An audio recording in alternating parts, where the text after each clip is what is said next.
Ilang taon ka na? 15. May karanasan ka na ba sa sex?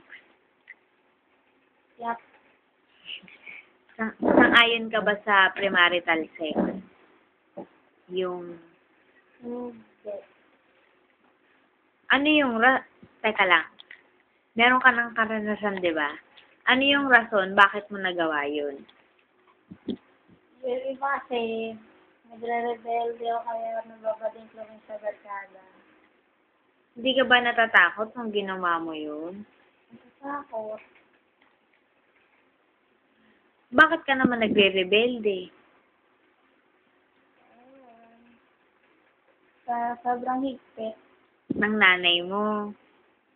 Pero, hindi mo ba naisip na yung ginagawa nila, ano? Na yung ginagawa nila para rin sa'yo yun?